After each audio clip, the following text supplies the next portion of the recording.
1/ln(k) और 1/t के बीच में अपने को ग्राफ प्लॉट करना है। ठीक है, तो ये कहाँ से आया है? अरेनियस इक्वेशन से क्वेश्चन आया है। ठीक है, अरेनियस इक्वेशन क्या होती है? k बराबर a/RT। ठीक है, इस अरेनियस इक्वेशन का यूज क्यों करते हैं हम यूज करते हैं रेट कांस्टेंट और टेम्परेचर के बीच में मतलब क्या कुछ रिलेशन है उसका पता लगाने के लिए, है ना। क्योंकि रेट कांस्टेंट डिपेंडेंट ओनली होता है टेम्परेचर, तो टेम्परेचर के साथ रेट कांस्टेंट किस तरह से वेरी करता है ये हम पता लगाते हैं अरेनियस इक्वेशन में। तो सबसे पहले अपन क्या करना है? ln(k) और 1/t के बीच में ग्राफ स्टेब्लिश करना है। तो सबसे पहले हम क्या करेंगे? दोनों साइड log ले लेंगे। ठीक है, और log की प्रॉपर्टी क्या होती है? जब ये मल्टीप्लाई में होता है, ये इसके मल्टीप्लाई में है ना, तो प्लस में आ जाएगा। ठीक है, ये इसके क्या होता है? पावर में होता है। तो सेकंड स्टेप में क्या करना है? हमें इस चीज को सोल्व करना है। ठीक है, और इस चीज का सॉल्यूशन क्या आता है कि -EA/RT होता है। ठीक है, इस चीज का पूरी की चीज का सॉल्यूशन कितना होता है? EA/RT। ये आपको याद रखना है।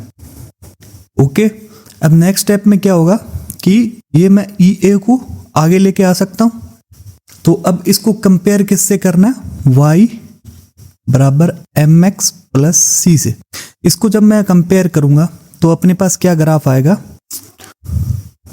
y एक्सिस पे क्या आएगा? ln(k).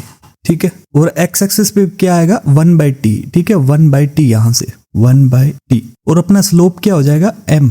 जो m स्लोप है वो कितने हैं? -EA/R। ये चीज आपको याद रखनी पड़ेगी क्या कि यहाँ पर डायरेक्ट क्वेश्चन पूछ लेता है कि यहाँ पर स्लोप कितना आता है, तो वो कितना होता है? -EA/R होता है। ठीक है, और यहाँ पर इंटरसेप्ट कितना पॉजिटिव में? c इंटरसेप्ट होता है। इंटरसेप्ट कितना पॉजिटिव में? कितना? ln(a). तो यहाँ से ये कितना इसका इंटरसेप्ट आ जाएगा, तो अपने पास इस तरह से ग्राफ आ जाएगा। ठीक है, ये यहाँ से यहाँ तक इसका इंटरसेप्टर है वो कितना है? ln(a). और स्लोप कितना आ गया? नेगेटिव में EA/R। तो ये किसके साथ अपने मैच हो रहा है? ऑप्शन 3 के साथ मैच हो रहा है। तो option 3 is A correct answer. तो अरेनियस इक्वेशन का यूज हम क्यों करते हैं कि हम रेट कांस्टेंट k, यहाँ पर k क्या होता है? रेट कांस्टेंट होता है। कि रेट कांस्टेंट किसके साथ वेरी करता है? ओनली टेम्परेचर के साथ ही वेरी करता है। तो टेम्परेचर के साथ किस तरह से वेरी करता है इसका पता लगाने के लिए हम अरेनियस इक्वेशन का यूज करते हैं। और a क्या होता है? अपना प्री एक्सपोनेंशियल फैक्टर होता है। वो EA क्या होता है? अपना एक्टिवेशन एनर्जी होती है। T क्या होता है? टेम्परेचर होता है केल्विन में। और R क्या होता है? गैस कांस्टेंट होता है। ठीक है, और यहां से कितने टाइप के क्वेश्चन बन सकते हैं अरेनियस इक्वेशन में। और यहां से पूछ सकता है कि EA का यूज अपन कहाँ करते हैं? EA का यूज कहाँ पे करते हैं? रिएक्शन के अंदर। तो EA का यूज अपन करते हैं, एक तो स्लोप बताता है किस किस के बीच में? ln(k) और 1/t के बीच में क्या होता है? एक तो ये स्लोप बताता है, और क्या क्या बता रहा है? एक अरेनियस इक्वेशन की एक और फॉर्म होती है, ये इंपॉर्टेंट फॉर्म है। क्या यहाँ से क्या न्यूमेरिकल बन सकता है? log k2/k1 is equal to EA 2.303 R। यहाँ पर क्या है ना? 1/t1 पहले आएगा, 1/t1 माइनस 1/t2। ठीक है, ये आपको याद रखनी है। यहाँ से सीधा डायरेक्ट कई बार मतलब इनकी वैल्यू देके और ये फॉर्मूला लगा के अपने क्या देता है? न्यूमेरिकल में फंसा सकता है। ठीक है, तो यहाँ से न्यूमेरिकल भी आएगा। मेरा ये मकसद नहीं है कि मैं आपको वो एक ही टाइप का क्वेश्चन करा के उसका आंसर बता दूं। मेरा मकसद है कि इस कॉन्सेप्ट से और कितने टाइप के क्वेश्चन आ सकते हैं वो भी बता सकूं। ठीक है, और EA और किसको बताता है? EA बताता है एक तो मतलब स्लोप को बताता है ln(k) और 1/t के बीच में। ठीक है, स्लोप निकालने का काम आता है। और क्या कहता है कि दिए गए टेम्परेचर पे अपने को रेट कांस्टेंट को कैलकुलेट करना भी बताता है। यहाँ पे देख लो EA आ रहा है। ठीक है, तो आगे एक क्वेश्चन आएगा इसी साल पूछा 2024 का, ये सॉल्यूशन है। ठीक है, 2024 से ये क्वेश्चन आया। ठीक है, तो आगे सेम इसी पे अरेनियस इक्वेशन पे एक और क्वेश्चन आया। ठीक है, वो और सोल्व करेंगे। तो अगला क्वेश्चन सोल्व करते आओ। तो स्टूडेंट यहाँ पे क्या करना है कि मिलान करना है। ठीक है, शेप और ज्योमेट्री का। तो सबसे पहले क्या होता है कि अपन देखते हैं कि कंपाउंड कौन कौन से दे रखे हैं। ठीक है, अपने पास एक तो कौन सा दे रखा है? सेंट्रल कंपाउंड का पता कराते हैं। सेंट्रल कंपाउंड का पता करने के लिए कैसे होता है कि वो सबसे मिनिमम अमाउंट में होगा। जैसे इसमें फर्स्ट में नाइट्रोजन है, ठीक है, सेकंड में Br है, और सी में Xe है, और डी में क्या है, S है। ये क्या है, मतलब कम कम है, तो ये सेंट्रल एटम माने जाते हैं, ठीक है। तो सबसे पहले अपन नाइट्रोजन को देखते हैं। अब नाइट्रोजन कौन से ग्रुप का होता है, ग्रुप 15 का होता है, ठीक है। ब्रोमीन कौन से ग्रुप का होता है, हैलोजन फैमिली से होता है, तो ग्रुप 17 का होता है, ठीक है। जिनोन कौन से होता है, इनर्ट गैस में आ जाता है, तो ग्रुप 18 का है। सल्फर कितने का है, ग्रुप 16 का, ठीक है। अब ये पता चल गया अपने को। और बाद में क्या पता करना है, वैलेंस इलेक्ट्रॉन। ग्रुप 15 में वैलेंस इलेक्ट्रॉन कितने होते हैं, 5। ब्रोमीन में कितने होते हैं वैलेंस इलेक्ट्रॉन, 7। जिनोन में इनर्ट होता तो 8, और सल्फर में कितने होते हैं, 6। यानी वैलेंस इलेक्ट्रॉन इतने 5, 7, 8 और 6, ठीक है। वैलेंस इलेक्ट्रॉन का पता करने से अपने को क्यों पता किया कि ये कितने एटम बना सकता है, यानी नाइट्रोजन कितने बॉन्ड बना सकता है, सॉरी। तो नाइट्रोजन 5 बॉन्ड बना सकता है, ब्रोमीन 7 बॉन्ड बना सकता है, जिनोन 8 बॉन्ड बना सकता है, और सल्फर 6 बॉन्ड बना सकता है, ठीक है। तो नाइट्रोजन का सबसे पहले पता कर, और नाइट्रोजन के बारे में पता करते कुछ नाइट्रोजन, ठीक है। और यहाँ पर कौन सा एलिमेंट दे रखा है, NH3। यहाँ पर कितने बॉन्ड बना रखे हैं नाइट्रोजन ने, 3, तो 3 बॉन्ड बना दो। और नाइट्रोजन के पास कितने वैलेंस इलेक्ट्रॉन होते हैं, 5। 5 में से इसने कितने बॉन्ड बनाए, 3। बचे इलेक्ट्रॉन कितने, 2। यानी ये कितने किस में रहेंगे, लोन पेयर के फॉर्म में रहेंगे। तो सबसे पहले लोन पेयर टिका दो, ठीक है, टिका दिए लोन पेयर। तो अब हाइड्रोजन लगा दो, ठीक है। तो एक हाइड्रोजन यहाँ लग गया, एक हाइड्रोजन यहाँ लग गया, और एक हाइड्रोजन यहाँ लग गया, ठीक है। आपको पता होगा कि वैलेंस पेयर रिपल्सन थ्योरी में जो इनके बीच का रिपल्सन होता है, ठीक है, वो ज्यादा होता है। तो इसलिए क्या होता है, बॉन्ड पेयर और बॉन्ड पेयर के रिपल्सन कम होता है, तो इसकी इस तरह से स्ट्रक्चर आ जाती है। और इस स्ट्रक्चर को अपन क्या बोलते हैं, ट्राइगोनल पिरामिडल, ट्राइगोनल पिरामिडल। और इसका हाइब्रिडाइजेशन कितना हो गया, हाइब्रिडाइजेशन किससे पता करते हैं, स्टेरिक नंबर से। स्टेरिक नंबर मतलब इसमें कितने स्टेरिक नंबर पता करें तो सिग्मा बॉन्ड कितने, 3 सिग्मा, और plus 1 lone pair, 1 lone pair. तो नाइट्रोजन का हाइब्रिडाइजेशन कितना हो गया, स्टेरिक नंबर कितना है, 4, तो नाइट्रोजन का हाइब्रिडाइजेशन कितना हो गया, sp3, ठीक है। तो ए को किससे मिलाना है, तो अपना ऑप्शन 4 करेक्ट आ गया वैसे तो, ठीक है। बट और उस आगे भी पता कर लेते हैं अपन। Br5, Br कितने बॉन्ड बनाता है, 7 बॉन्ड बनाता है। और Br5 में इसने कितने बॉन्ड बना रखे, 5 बॉन्ड तो बना रखे हैं। 7 में से 5 गए, कितने आ गए अपने पास, 2, यानी 2 लोन पेयर की फॉर्म में रहेगा अपने पास, ठीक है। Brf5, ठीक है। 5 बॉन्ड बना रखे इसने, 5 बॉन्ड पेयर है और 1 लोन पेयर। ये कैसे पता चला, क्योंकि इसके वैलेंस शेल में 7 इलेक्ट्रॉन होते हैं। दिख यहाँ पर 5 तो फ्लोरीन ने घेर लिए, और 1 क्या हो गया अपने पास, लोन पेयर हो गया। 5 और 2 7, ठीक है। तो ब्रोमीन 5 टिका दो फ्लोरीन, ठीक है, ये फ्लोरीन टिका दिए, और 1 क्या आ गया, लोन पेयर, ठीक है। और इसका हाइब्रिडाइजेशन कितना हो गया, स्टेरिक नंबर से पता करें तो 5 सिग्मा और 1 लोन पेयर, यानी स्टेरिक नंबर कितना है, 6। हाइब्रिडाइजेशन हो गया sp3d2, ठीक है। sp3d2 हाइब्रिडाइजेशन है तो ऑक्टाहेड्रल स्ट्रक्चर होगी। यहाँ पर 5 ऑक्टाहेड्रल में क्या होता है, एक तो लोन पेयर आ गया, लोन पेयर को अपन काउंट नहीं करते, ठीक है। शेप या मतलब इसके अंदर लोन पेयर को काउंट नहीं किया, तो इसकी अब शेप क्या रहेगी, स्क्वायर पिरामिडल। अब आओ जिनोन पे, जिनोन यहाँ पर, ठीक है। जिनोन कितने बॉन्ड बना सकता है, वैसे तो बॉन्ड नहीं बनाता, बट जिनोन के कंपाउंड क्या एक्सेप्शनली बन जाते हैं कई बार। तो XeF4, ठीक है। XeF4 में कितने 8 माइनस में 4 कर दिए मैंने, तो कितने बच गया अपने पास, 4 बच गया। यानी इसके पास कितने लोन पेयर होंगे, 2 लोन पेयर होंगे। मतलब एक इलेक्ट्रॉन में कितने लोन पेयर, जैसे देखो कि अपने पास 2 लोन पेयर है। कैसे पता किया, यहाँ पर लोन पेयर होते हैं तो 2 इलेक्ट्रॉन को काउंट करते हैं, तो 2 लोन पेयर, 4 में से 4 इलेक्ट्रॉन है, तो कितने लोन पेयर हो गए, 2 लोन पेयर हो गए। पेयर समझ रहे हो, पेयर तो इसका आधा ही होगा।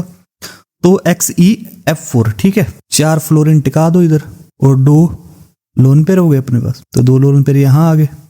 तो अब ये इसकी स्ट्रक्चर कितने होंगे, लोन पेयर वाला को काउंट नहीं करते, तो इसकी क्या हो गई, स्ट्रक्चर कितनी होगी, C की सेकंड स्क्वायर प्लेनर होगी, ठीक है, स्क्वायर प्लेनर। और हाइब्रिडाइजेशन कितना होगा, स्टेरिक नंबर से पता करें तो सिग्मा बॉन्ड कितने, 4, लोन पेयर 2, वही 4 और 2 6, तो sp3d2, ठीक है। लास्ट बचा SF6। एस कितने बॉन्ड बनाता है? 6 बॉन्ड बनाता है। इसने 6 के 6 बॉन्ड बना रखे हैं, मतलब 0 लोन पेयर। तो SF6 की ये कुछ स्ट्रक्चर हो जाएगी, fluorine fluorine fluorine fluorine fluorine और फ्लोरीन, ठीक है। और इस स्ट्रक्चर को क्या बोलते हैं? ऑक्टाहेड्रल। और इसकी हाइब्रिडाइजेशन कितना हो गया? स्टेरिक नंबर से पता करें तो 0 लोन पेयर है, तो स्टेरिक नंबर 6 सिग्मा है, तो 6, तो इसका हाइब्रिडाइजेशन कितना हो गया? sp3d2, ठीक है। आओ नेक्स्ट क्वेश्चन सोल्व करते हैं। तो ये क्वेश्चन आया अपना एटॉमिक स्ट्रक्चर से, ठीक है। एन क्या होता है? यहाँ पर प्रिंसिपल क्वांटम नंबर होता है, जो अपने किस किस की इंफॉर्मेशन देता है? एनर्जी की, ठीक है। एनर्जी और size of orbital, size of orbital की जानकारी देता है। किस तरह से? एनर्जी किस तरह से रिलेट करती है? एनर्जी कितनी होती है? -EH/z² एन का स्क्वायर, ठीक है। तो क्या करता है? जैसे जैसे एन बढ़ता है तो एनर्जी क्या होगी? इंक्रीज होगी। एन इंक्रीज तो एनर्जी इंक्रीज होगी। क्यों? क्योंकि यहाँ पर क्या होता है? माइनस में आ गया ना ये, तो इसका रिलेशन कितना हो गया? -1/n²। तो जैसे जैसे एनर्जी बढ़ेगी, ठीक है, तो एन की वैल्यू भी बढ़ेगी, क्योंकि यहाँ पर नेगेटिव आ चुका है। तो और क्या आता है? एन, जिसका एन बढ़ा उसका साइज भी बढ़ा, यानी इलेक्ट्रॉन की एनर्जी के बारे में बताता है और साइज के बारे में बताता है। तो ये किससे मैच हो गया? फर्स्ट वाला साइज से मैच हो गए, ठीक है। डी वाला किससे मैच हो गया? सेकंड से। और एल को क्या बोलते हैं? एजीमुथल क्वांटम नंबर बोलते हैं, एजीमुथल क्वांटम नंबर बोलते हैं, ठीक है। और एजीमुथल क्वांटम नंबर हमें किस चीज की जानकारी देता है? शेप ऑफ ऑर्बिटल की, शेप ऑफ ऑर्बिटल। कैसे बताते हैं अभी। जिसका L0, ठीक है, उसके कितने कौन सा ऑर्बिटल होगा? S। जिसका L1 कौन सा ऑर्बिटल हो गया? P। जिसका L2 कौन सा ऑर्बिटल हो गया? D। और जिसका L3 कौन सा ऑर्बिटल हो गया? F। और S की शेप क्या होती है? स्फेरिकल होती है। P की क्या होती है? डम्बल शेप होती है। D की क्या शेप होती है?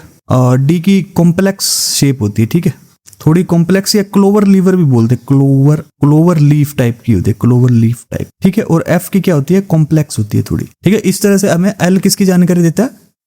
शेप की जानकारी देता है, ठीक है। और यहाँ पे बात करते हैं MS हमें किसकी जानकारी देता है? स्पिन की, ठीक है। यहाँ तो MS की होगा -1/2, यहाँ होता है ये +1/2, है ना। जैसे ये 2 इलेक्ट्रॉन है, ठीक है, एक ही ऑर्बिटल में भरे हुए हैं, ठीक है। ये इनका क्या होता है? उल्टा होता है, या तो क्लॉकवाइज घूमेगा ये, या फिर क्या होता है? एंटी क्लॉकवाइज घूमेगा। तो एक को 1/2 मान लेते हैं और एक को +1/2 मान लेते हैं, ठीक है। तो ये हमें किसकी जानकारी देता है? L ने हमें किसकी जानकारी दी? शेप की। तो C वाला किससे मैच हो गया? फर्स्ट से। और MS किससे मैच हो गया? स्पिन से रिलेट हो गया, ठीक है। MS IV से रिलेट हो गया, यानी फोर्थ से। और ML हमें जानकारी बचा हुआ किसी, एक ऑप्शन बच गया, तो orientation off spin off electron, ठीक है, orientation off spin off electron. Orientation कैसे? जैसे देखो L0 के लिए, ठीक है, L0 के लिए कितना हो गया? 0 होता है, ठीक है। और L1 के लिए कितना होता है? -1, 0 और +1 तक हो सकता है, यानी इसको x मान लेते हैं, px मान लो, इसको py मान लो, इसको pz मान लो, यानी कौन सी ओरिएंटेशन में है, ओरिएंटेशन की जानकारी देता है। तो इस तरह से आप मैच कर लेना। ये थोड़ा क्वेश्चन किस टाइप से है, थोड़ा सा मतलब याद करने लायक है, तो आप इसको याद रखना चीजों को। तो ये क्वेश्चन आया अपना पीरियोडिक टेबल से। तो पीरियोडिक टेबल से क्वेश्चन आया, आपको पता होगा कि इलेक्ट्रोनेगेटिविटी, ठीक है, लेफ्ट टू राइट जाने पे इलेक्ट्रोनेगेटिविटी बढ़ती है, और टॉप टू बॉटम जाने पे इलेक्ट्रोनेगेटिविटी क्या होती है? डिक्रीज करती है। क्यों डिक्रीज करती है? कि यहाँ पर क्या होता है कि जेड इफेक्टिव बढ़ता है, एक तो साथ साथ जेड इफेक्टिव इंक्रीज करता है, और साइज क्या करता है? डिक्रीज करता है। इसलिए क्या होता है? इलेक्ट्रोनेगेटिविटी बढ़ती है, साइज डिक्रीज करेगा, और इधर जाने पर साइज इंक्रीज करेगा, और जेड इफेक्टिव क्या करेगा? डिक्रीज करेगा, ठीक है। तो इस वजह से इलेक्ट्रोनेगेटिविटी का ऑर्डर ये होता है कि लेफ्ट टू राइट जाने पे इलेक्ट्रोनेगेटिविटी बढ़ती है, टॉप टू बॉटम जाने पे इलेक्ट्रोनेगेटिविटी घटती है, ठीक है। तो यहाँ पर क्या ऑर्डर दे रखा है अपने को? सबसे पहले क्या आता है यहाँ पर? चले तो फ्लोरीन, ठीक है। फ्लोरीन के बाद कौन से ग्रुप आते हैं? ऑक्सीजन वाले आते हैं, ऑक्सीजन के बाद कौन सा आता है? नाइट्रोजन, ठीक है। उसके बाद कौन सा आता है? कार्बन। और यहाँ पर नीचे क्या होता है? सिलिकॉन। तो आपको पता होगा कि इधर से हम जा रहे हैं, कार्बन, नाइट्रोजन, ऑक्सीजन, फ्लोरीन। तो इनकी इलेक्ट्रोनेगेटिविटी बढ़ती है। तो सबसे हाईएस्ट इलेक्ट्रोनेगेटिविटी कौन हो गया? फ्लोरीन। ठीक है, पीरियोडिक टेबल में सबसे हाईएस्ट इलेक्ट्रोनेगेटिविटी यही होता है, 4.4 के आसपास इसकी इलेक्ट्रोनेगेटिविटी होती है। ठीक है, तो सबसे आगे फ्लोरीन। ठीक है, उसके बाद ऑक्सीजन। ऑक्सीजन की इलेक्ट्रोनेगेटिविटी कितनी थी याद नहीं रखनी है अपने को, बस ये ट्रेंड पता करना है, 3.44 तो ऑक्सीजन। फिर उसके बाद नाइट्रोजन, उसके बाद कार्बन और फिर सब लास्ट में सिलिकॉन। ठीक है, तो ऑप्शन 4 करेक्ट। ठीक है, आओ नेक्स्ट क्वेश्चन सोल्व करते हैं। तो इस क्वेश्चन में हमें क्या बताना है? एक्टिवेशन एनर्जी हमें मतलब क्या क्या बताती है। ठीक है, एक्टिवेशन एनर्जी मैंने बताया था, एक्टिवेशन एनर्जी EA। ठीक है, हमें क्या क्या बताती है ये पता करना है। तो मैंने आपको पिछले में बताया था, ठीक है, कि एक तो ये ln(k) और 1/t के बीच में स्लोप को बताता है। ठीक है, आर्हेनियस इक्वेशन में बताया था। ठीक है, और एक क्या करवाता है अपने को? ये करवाता है अपना रेट कांस्टेंट है 2 डिफरेंट टेम्परेचर। ठीक है, तो इसका ln(k2) by k1। ठीक है, EA/R 1/T1 माइनस 1/T2। ठीक है, तो EA हमें क्या क्या बताता है? एक तो रेट कांस्टेंट है 2 डिफरेंट टेम्परेचर बताता है, और एक किसके बताता है? ln(k) और 1/t के बीच में स्लोप को बताता है। ठीक है, अब एक बच्चे ने मेरे को टेलीग्राम से कुछ क्वेश्चन पूछा था, उसका जवाब दे देता हूँ। तो मैं नीचे डिस्क्रिप्शन में टेलीग्राम का लिंक दे दूंगा, आपको भी यदि कोई डाउट पूछना है तो जरूर बताना, जरूर वहां पर टेलीग्राम पे पोस्ट कर देना। ठीक है, और मैं उसका आंसर अगली वीडियो में दे दूंगा। ठीक है, तो एक बच्चा था जिसने टेलीग्राम पे क्वेश्चन पूछा था, डिहाइड्रेशन ऑफ अल्कोहल। ठीक है, तो उसने कुछ इस तरह से क्वेश्चन पूछा था, इसमें कुछ दिख तो नहीं रहा, बट जैसे मेरे को आइडिया मिला तो मैं आंसर देने की कोशिश कर रहा हूँ आपको। ठीक है, तो क्या दे रखा है कि डिहाइड्रेशन ऑफ अल्कोहल। सबसे पहले ये समझो डिहाइड्रेशन ऑफ अल्कोहल से क्या बना रहा है? ये एल्कीन बना रहा है। ठीक है, अल्कोहल से बन रही है एल्कीन। तो यहाँ पर जरूरी चीजें क्या क्या दे रखी है कि यहाँ पर रिएजेंट का यूज कर रखा है H3PO4 और H2SO4। तो ये क्या होते हैं? डिहाइड्रेटिंग एजेंट होते हैं। डिहाइड्रेटिंग यानी ये पानी को निकाल देंगे, डिहाइड्रेटिंग एजेंट होते हैं। ठीक है, तो यहाँ पर टेम्परेचर ये बहुत इंपॉर्टेंट है कि यहाँ पर टेम्परेचर क्या लिया जाता है? 443 केल्विन लिया जाता है। और यदि हम टेम्परेचर को यदि चेंज कर देते हैं, मान लो मैंने टेम्परेचर ले लिया 413 केल्विन, तो क्या बन जाएगा? ईथर बन जाएगा। ठीक है, तो अपन यही भी बात कर रहे हैं, एल्कीन किस पे बनता है? 443 केल्विन पे ही बनता है। तो स्टार्ट करते हैं। ठीक है, इसका क्वेश्चन कुछ इस प्रकार था कि अपने पास दे रखा है CH3 और CH3, और डिहाइड्रेटिंग ऑफ अल्कोहल किस टाइप की रिएक्शन होती है? एलिमिनेशन टाइप की रिएक्शन होती है। एलिमिनेशन रिएक्शन होती है। ठीक है, तो यहाँ पर ये कुछ दे रखा है, इसने रिएक्टेंट ये दे रखा है। ठीक है, तो यहाँ पर H2SO4 का यूज कर लेते हैं। मान लो अपने H2SO4 किस किस में टूटता है? H+ और HSO4 में टूटता है, HSO4- में टूटता है। तो सबसे पहले स्टेप 1 में क्या होगा? H+ आके इस पे अटैक कर देगा, सॉरी यहाँ से ये ऑक्सीजन ने इस पे H+ पे अटैक कर दिया, तो क्या बन गया अपने पास? ऑक्सीजन ने इसको इलेक्ट्रॉन दिए, तो यहाँ पर ऑक्सीजन पे पॉजिटिव आ गया। ठीक है, H और CH3। अब ये क्या होगा? H2O एक गुड लिविंग ग्रुप है, तो ये यहाँ से निकल जाएगा। तो क्या फॉर्मेशन हो गया अपने पास? इंटरमीडिएट कार्बोकेटाइन का फॉर्मेशन हो गया। ठीक है, अब क्या होगा? अब जो H2O निकला, ठीक है, जो H2O निकला, ठीक है, H2O किस तरह से दिखता है अपने पास? इस तरह से दिखता है, HOH। ठीक है, अभी H2O क्या करवाएगा? यहां से हाइड्रोजन निकालेगा। ठीक है, यहां से ये इसको क्या बोलते हैं? अल्फा हाइड्रोजन होने जरूरी है। ठीक है, कार्बोकेटाइन के पास वाले को हाइड्रोजन, कार्बन के पास हाइड्रोजन वाले को क्या बोलते हैं? अल्फा हाइड्रोजन बोलते हैं। ठीक है, तो ये तो या किस पे अटैक करेगा? ये या तो इस पे अटैक करेगा। ओ सॉरी, ये क्या है? 2 डिग्री कार्बोकेटाइन है, 2 डिग्री कार्बोकेटाइन। तो 2 डिग्री कार्बोकेटाइन होने की वजह से ये क्या होगा? शिफ्टिंग करेगा। ठीक है, कार्बोकेटाइन की शिफ्टिंग भी तो होनी जरूरी है। तो कार्बोकेटाइन किस तरह से शिफ्ट करता है? सबसे पहले हाइड्राइड शिफ्ट होता है। ठीक है, उसके बाद फिनाइल शिफ्ट होता है, फिर मिथाइल शिफ्ट होता है। ठीक है, तो सबसे पहले यहाँ पर हाइड्राइड शिफ्ट होगा, इस अल्फा से यहाँ से हाइड्राइड शिफ्ट होगा और कार्बोकेटाइन यहाँ पे आ जाएगा। तो अब अपने पास किस तरह से कंडीशन हो गई? CH3 ठीक है, यहाँ पर आ गया पॉजिटिव। ये क्या हो गया? टर्सरी कार्बोकेटाइन बन गया, 3 डिग्री कार्बोकेटाइन, जो कि सबसे ज्यादा स्टेबल होता है। 3 डिग्री, फिर 2 डिग्री, फिर 1 डिग्री। ठीक है, स्टेबिलिटी की ओर बढ़ गया। तो यहाँ पे CH2 और CH3, ठीक है। अब जो है अपने पास जो वाटर निकला, ठीक है, ये निकालेगा हाइड्रोजन और निकालेगा, ठीक है। ये हाइड्रोजन या तो यहाँ से निकाल सकता है, ये अल्फा कार्बन है, ठीक है, ये तो अल्फा कार्बन, ये भी अल्फा कार्बन है, ये भी अल्फा कार्बन है, ठीक है। यहाँ से निकाले हाइड्रोजन चाहिए, यहाँ से निकाले, ठीक है, एक ही बात है, पर यहाँ से निकालेगा तो कुछ अलग प्रोडक्ट बनेगा। तो सबसे पहले मान लो इसने यहाँ से हाइड्रोजन निकाल लिया, ये वाला हाइड्रोजन इसने पकड़ के निकाल लिया, ठीक है। तो क्या बन गया अपने पास, ये हाइड्रोजन यहाँ से निकाल लिया इसने, तो ये इलेक्ट्रॉन यहाँ आ गए, तो अपने पास क्या प्रोडक्ट बन गया, CH3 यहाँ पर क्या आ गया, ये इलेक्ट्रॉन यहाँ शिफ्ट कर गए, तो डबल बॉन्ड आ गया यहाँ पर CH3, ठीक है।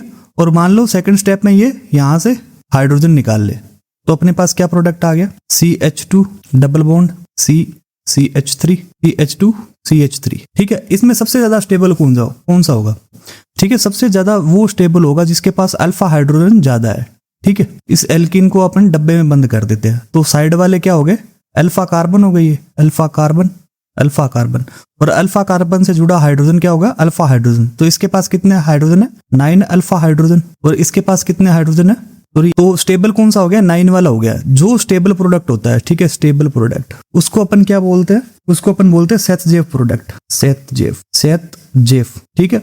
इस सेतजेव प्रोडक्ट क्या होता है, मेजर होता है, और दूसरे प्रोडक्ट को क्या बोलते हैं, होफमान प्रोडक्ट, होफमान, जो क्या होता है, माइनर होता है। तो